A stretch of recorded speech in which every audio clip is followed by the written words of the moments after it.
corruption has been defined differently. Some say that it is the use of public office for private benefit.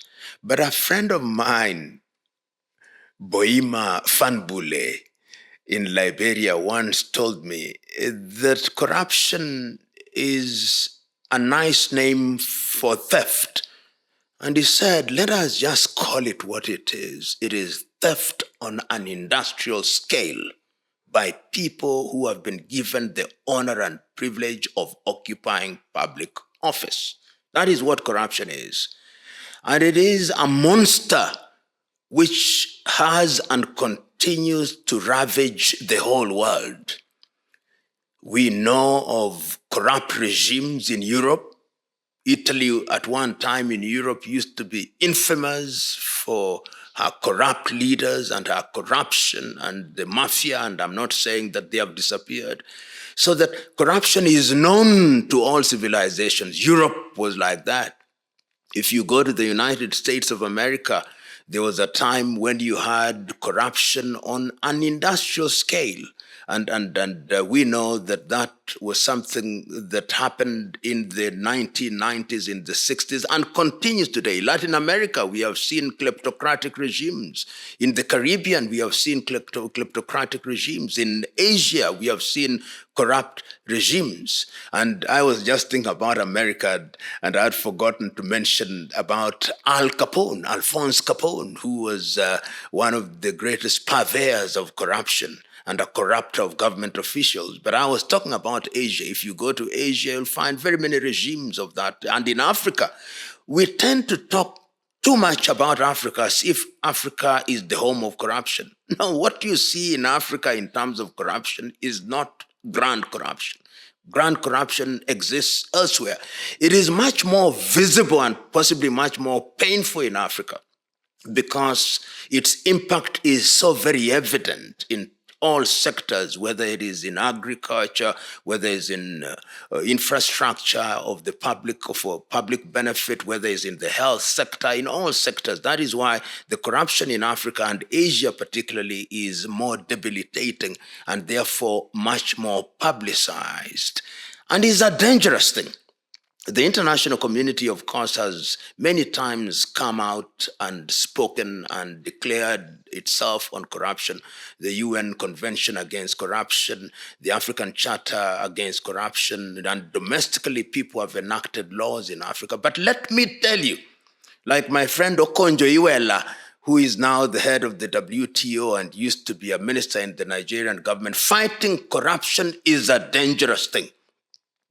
It is a dangerous thing because the politicians don't want corruption to be fought. They speak against it at public fora, but let me tell you, they don't mean what they are saying. I had the honor and privilege of serving as director of an anti-corruption body in Kenya. And I remember many meetings that I held with senior government officials, and I can tell you they were not interested. Not those in government, not those in opposition. I remember at one time during the administration of President Kibaki, I sought and obtained audience with him. And I indicated to President Kibaki that we were going through investigations and almost 10 members of his cabinet were under investigation. And I named them privately, and I still will not name them publicly because of Official Secrets Act. And he told me, Kazi, fanywe tu, let the work be done.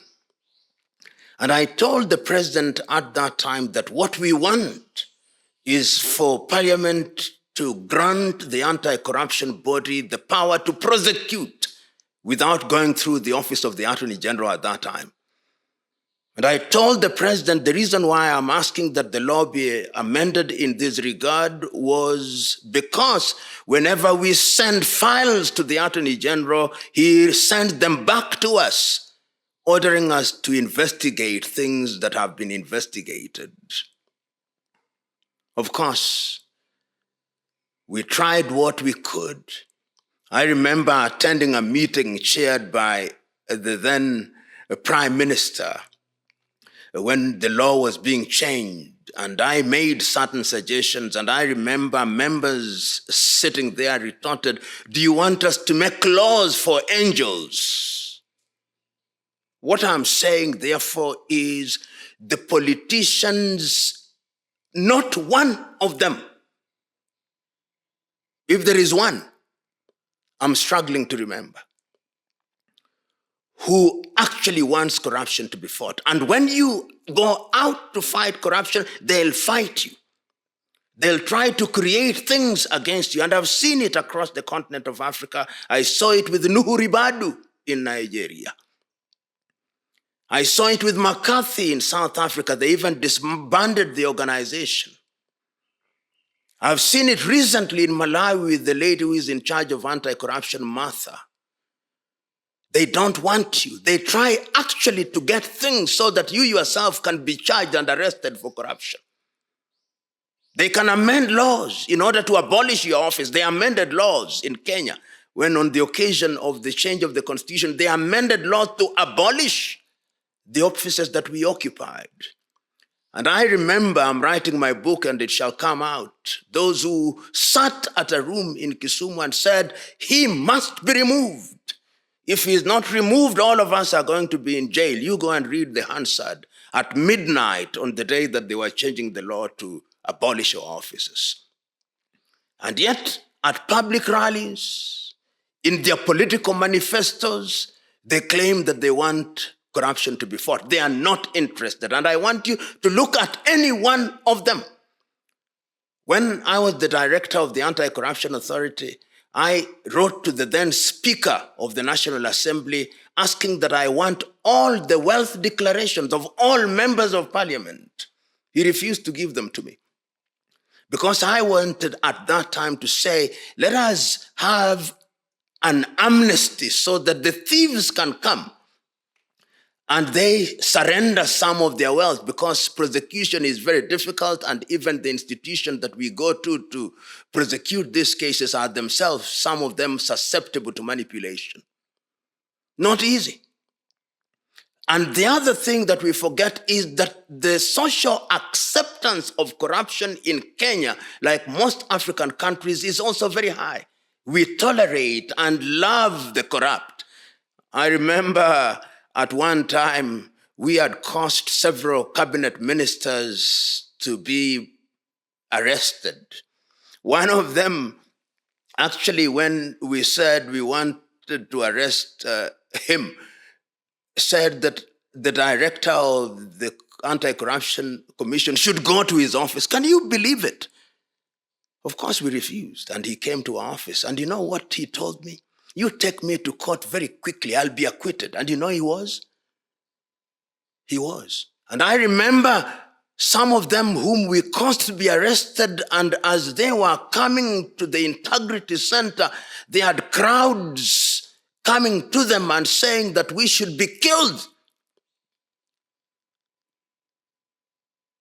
And they are saying they are thieves, but our thieves. That is the level of acceptance of corruption in this country. We know individuals who are thieves. They have run down public institutions. And yet on the voting day, they are elected. When they go to churches, they are given front seats and allowed to use the pulpit to talk. When the pastors, some of them see them entering the church, they stop the sermon and hold special prayers for them. Of course, prayers should be said for them, but not the kind of prayer that they are given or that is prayed for them. Social acceptance at all levels, until the day that we morally rearm, we are not in a good space. And I tell you, in this country, one of the most dangerous things to be in Kenya is to be honest. If you are honest, the system works against you. The system can't be manipulated against you. And that is why we continue to punch below our weight. Because as I've said elsewhere, and I repeat it here, we have allowed hyenas to take care of goats. And what they do is that they eat those goats. Hyenas will never change their hyenahood. They can only become bad hyenas. Corruption is a cancer.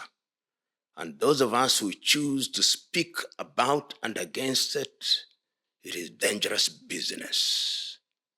Have there been leaders in Africa who have dealt a blow to corruption, reduce it to a level where it is the exception rather than the rule? Yes. Mwalimu Julius Kambarage Nyerere in Tanzania. John Joseph Pombe Magufuli also in Tanzania. Kwame Nkrumah in his first years in Ghana. Kenneth David Kaunda, Sanseretse Kama, and of course, Paul Kagame in Rwanda. Sasiwur Ramgulam in Mauritius. It can't be done, but it requires men and women who are resolute.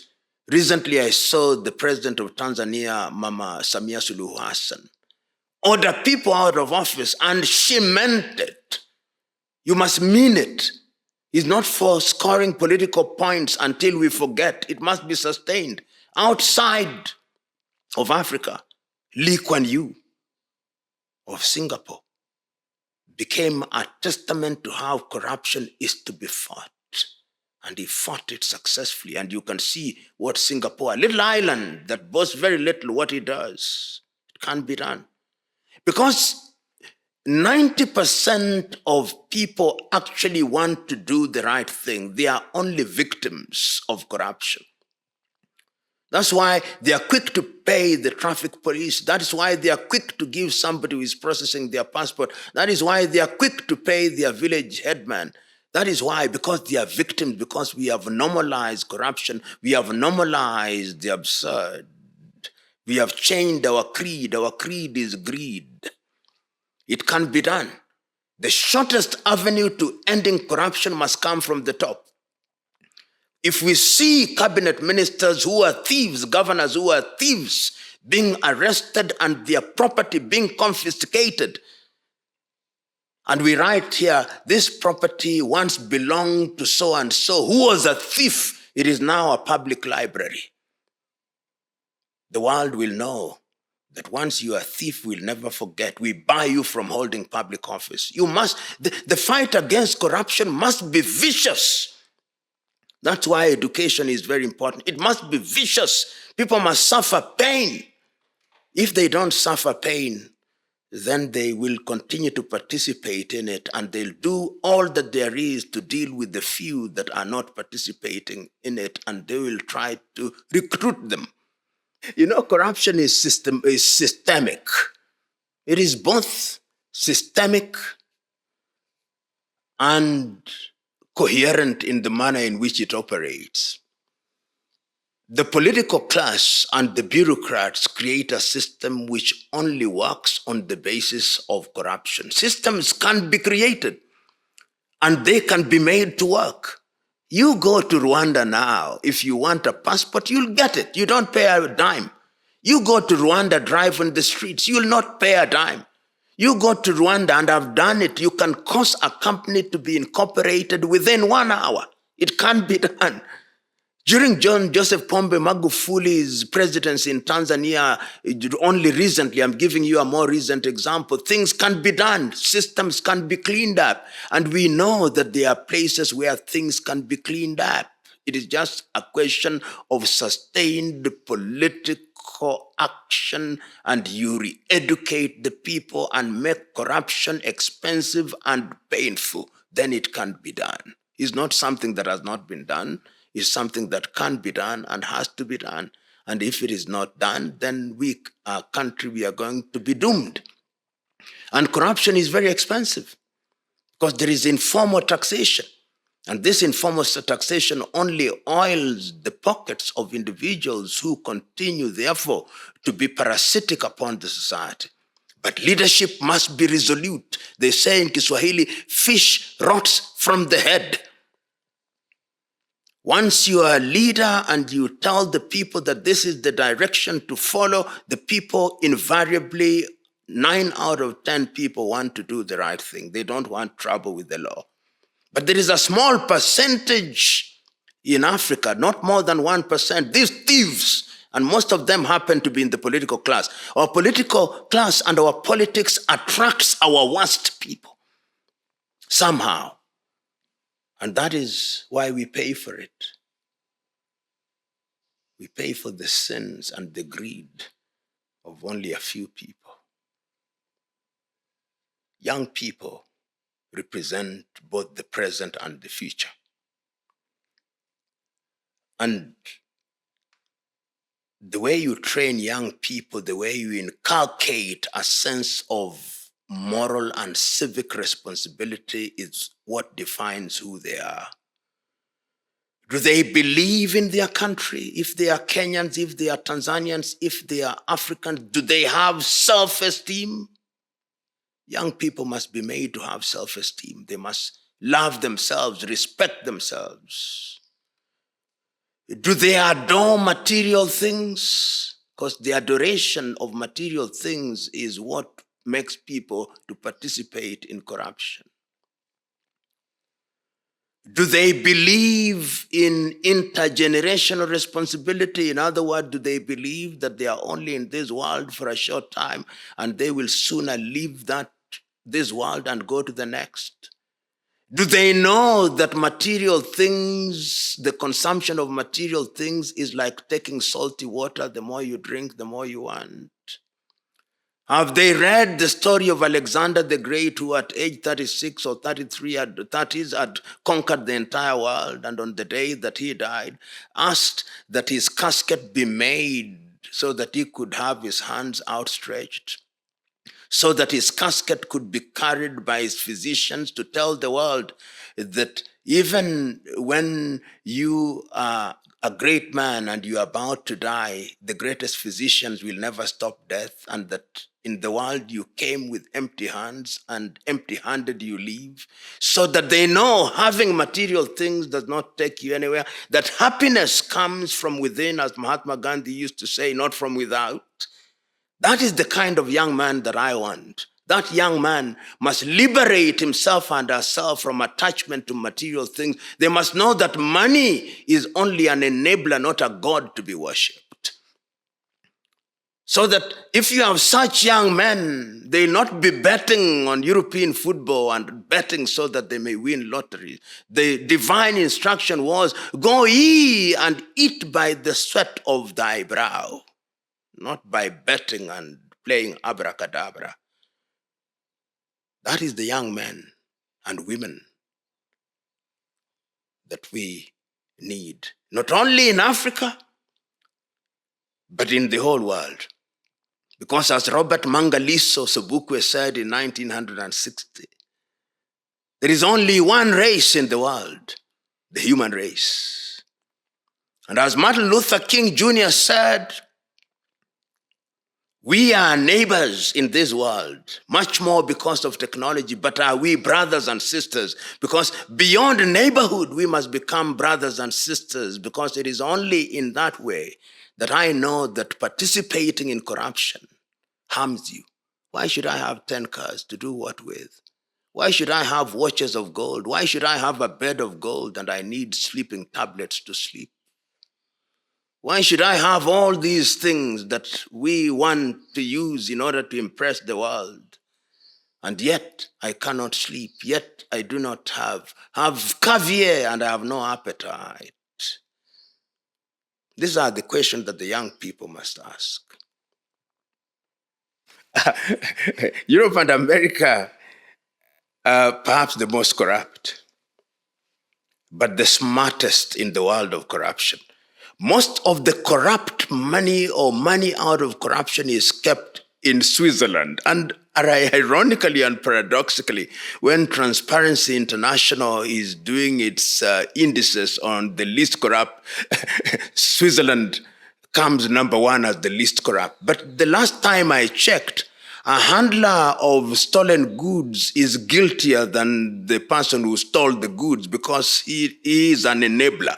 So Switzerland is a beneficiary of corruption. That is smart corruption. All the tax havens, Cayman Islands, Guernsey, these are the home of corruption. African countries don't, African corrupt people, African thieves, even presidents don't have faith in the countries that they are governed, so they keep money in those places. So corruption in Europe has evolved and it's become a little smarter. And for that reason, they claim that they are not corrupt, but they are the ones who give a veneer of legality, and they're the ones who give refuge, if you may, to money that has been stolen, not only in Africa, but in different parts of the world. So they are the most corrupt. The corruption in Africa is more crude. This is the problem. The corruption in Africa is very crude. You see it in your face. This is why it is much more painful. And it is painful because our systems don't even work. In Europe and America over the years, they have succeeded in using the money that they stole from us during slavery and colonization to make systems work. So that their public systems work, their travel systems work, their education system work, their health systems work largely. But in Africa, you have individuals who are taking food out of the mouths of people who are causing death by taking things from the health sector, from agricultural sector. In the United States of America, in order to give a veneer of legality to corruption, people who are midwives and enablers of corruption are called lobbyists. They call them lobbyists. These are the fellows you give money, but they are just corrupt. So one is saying that corruption is known to all humanity. But the reason why we find it greatly painful in Africa is you find a head of state or a cabinet minister taking money from a poor population and a poor country and keeping it in the Panamas or in all these countries, while even the monies that you see African countries borrow, the presidents, most of them actually have that money. At one time, it is said that President Mobutu Sese Seko of what was then Zaire, now the Democratic Republic of Congo, had more money than his own country. And the irony, of course, is that he had stolen it from the country. So never be impressed by the idea Africa is more corrupt. Corruption in Africa is just more crude and more painful and more hurtful because it denies us of very basic requirements. Corruption will never be totally eliminated. In the nature of human beings is that we'll always engage in some kind of shortcut, but corruption can be reduced to a very minimal level so that it is the exception rather than the rule. And that is what we are anchoring upon. We must reduce corruption so that it is the exception other than the rule. As it is now, corruption is the rule. Honesty is the exception. Can it be done? Yes, it can be done. Has it been done? Yes, it has been done. And I've already given you examples of countries where it has been done. In our lifetime, it can be done so that when you want a passport, you'll get it. If they say it is in 3 days, you get it in 3 days. If you want a driving license, you'll do. If you want an immigration document, you'll get it. It can be done. And let me tell you, and I want to give personal example, which I seldom give, but I want to give. Whenever I've served in public office, one of the things that I tell people, you write me a letter, within 1 day, maximum, I'll have responded to your letter. Whether I'm taking action or not is a different debate, but I will try to do that. And let me tell you, when you lead from the front, people actually follow the leader. I remember every office that I've had the honor and privilege of serving, the reporting time is normally 8 to 5. I report to office at 6. People are in office by 7. You don't need to impose anything. People just know, I'm in office by 6, and I leave office if it is necessary at one time, even at midnight. You don't need to tell people. They just see what you are doing, and they'll do the right thing. That is the natural inclination of most people, to do the right thing. There may be a few people who are errants and therefore will be the aberration rather than the rule. But people are like that. Leadership by example. In fact, service by example. And I know In Kenya recently, I've been in the business, I've been writing letters since 1982 as a part of my civic responsibility. In this administration, I've written letters to governors, to the president, to everybody. Only one cabinet minister, the minister for the time being, or the cabinet secretary for the time being in charge of education, Mr. Ezekiel Mashagu, has returned my call and even caused his secretary to ring me for a meeting in his office. Exception to the rule. He may have his own other problems, but that is what leadership is all about. Showing concern, showing that you actually are on top of the affairs of whatever system that you are enjoined to do. I write to presidents outside of this country on different things, and they respond. Hakainde Hichilema responds. Chakwera responds. Samia Suluhu Hassan responds. Paul Kagame responds. Yoweri Kaguta Museveni responds. But in my own country, they don't respond. So these things can be done. And it is leadership by example. Because people want very basic things. People simply want food on the table with dignity, school for their children.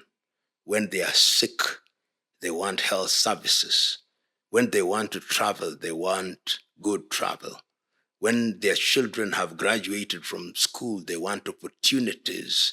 They want reasonably good housing. They don't want cars. They don't want television. They want just reasonably good clothing, reasonably good shoes. And peace and security. This is all they want. And if you give them that, or create a system that gives them that, even if you paid yourself $1 million, Bob, they will not mind. They want decent salaries, work environment where they are treated with dignity and honor like human beings. They are not insulted. They want to be judged not by their ethnic extraction or by the color of their skin. They want to be judged by the content of their character and what they can do. As Deng Xiaoping used to say, if you want the rat or the mouse to be caught, you don't care whether the cat is black and white. You just want a cat that catches the damn thing. And that is what the people want. Easier said than done. Others have done it. I've seen when there is a leadership in any country, that country thrives. During our own lifetime, we have seen Dubai rise from a desert like the phoenix and become the Mecca of almost every other person in the world. Leadership can be done. And it must be done. And who are to do it? You and me. Will it happen during our lifetime? If it does, well and good. Must it happen during our lifetime? No, it mustn't. It mustn't. It is an intergenerational relay race. You run your leg and the other person runs his or her leg. And lo and behold, it will be well with us. In this country, to me in Kenya, at one time there was a good friend of mine called Joseph Kaguthi, and he was given the task of dealing with drugs. And he tried. There was another friend of mine called John Mutudho, who was given the task to do so. He tried. But when you try in this country, unfortunately, when you are working too hard and working well, they remove you. This is the tragedy of this country. So we should do it. At one time, we even tried to regulate betting. Let's regulate it. Right now, I go to rural Kenya. Young people in rural Kenya, deep in rural Kenya, they know the players of the smallest English and Spanish teams. They think that one day they will win the lottery. And those who organize these betting things are very clever. They make you win 1,000, 20,000. So your appetite is always kept. Young people are betting their school fees, betting everything that they have. Regulation. Once you do that, it can be done. All these things can be done. But where does it fall? Leadership. When my friend and former teacher, Professor Kivutha Kibwana, was the governor of Makueni, he did things within a short time, within 10 years. And they are testimonies, they are monuments in this environment. It can be done. And I'm not just talking about Kenya. In Africa, things are happening in a number of countries. I was just a few days ago, on the 29th of May, the year 2023, I attended the inauguration of the newly elected governor of Akwa Ibom State in Nigeria, Umo Eno. And I was amazed. I've traveled across Africa. I've not seen streets like in Uyo, in Akwa Ibom. The best streets I've seen. And I told the governor-elect at that time, the governor then, why do Africans go to benchmark in Singapore about how to do road? They should come to Akwa Ibom State. It is being done. It has been done. Go to Botswana, Haberane. See what is being done there. Go to Tanzania, go to Dar es Salaam, go to Kigali. It can be done. Even in this country, there are things that we have done well. Whenever we decided to be serious, we did certain things well. We did Thika Road, did we not? We are the largest generator of electricity through geothermal. We did well. In this country, we are the best in hospitality. You travel across Africa, human resource in Kenya, the best. It can be done. The only problem is the quality of politicians that we have. The day we change, either we change them physically or we cause them to change their mind, that is the day we'll know a quantum leap in education, economically, in agriculture, and all. You know, when I look at the shortages we experience about food in the continent of Africa, or power, we have the resources to do it. But we have chosen not to do it. Chinua Achebe, that great writer from Nigeria who wrote as his magnum opus, his greatest book was Things Fall Apart, but people have not read his Ant Hills of the Savannah, in which Chinua says he does not know from what inexhaustible wells of patience the poor man in Africa draws. He is constantly abused by politicians and he or she does not react. He goes to a public rally and he is sitting under the hot sun. He or she is sitting under the hot sun. But the so-called leaders are sitting in air-conditioned places watching from afar, and then they harass them on the roads with their never-ending motorcades. And after they have finished, then they have a choice of the best food in the world, and we do not get angry. Africans must get angry. And once they are angry, that anger must be canalized and must be converted into something positive. It must be expressed at the ballot box so that we use it to consign these thieves where they belong. It's not going to be easy because they are going to resist. But we must try. You can't say the door is locked unless you've pushed it to determine whether it's locked or not. Just push the door. It must be repeated times without number. That human society is dynamic. And the dynamism demands that we as human beings, as citizens of our different countries, citizens of the continent of Africa, and citizens of the world, must always do that which is in our best interest to ensure that the quality of our lives are retained at a certain acceptable level and improved if they have not been improved. It depends on us. They say in Kiswahili, ukitaka vya uvunguni sharti uiname. If you want anything under the bed, you must bend. I am asking all of us, there is something that we need which is hidden metaphorically under our beds. Let us bend. And if we all bend and remove that thing and use it to good effect, we will know goodness during this temporal life on earth. Mwalimu Nyerere used to say it better than I, says it can be done. Play your part and play it positively.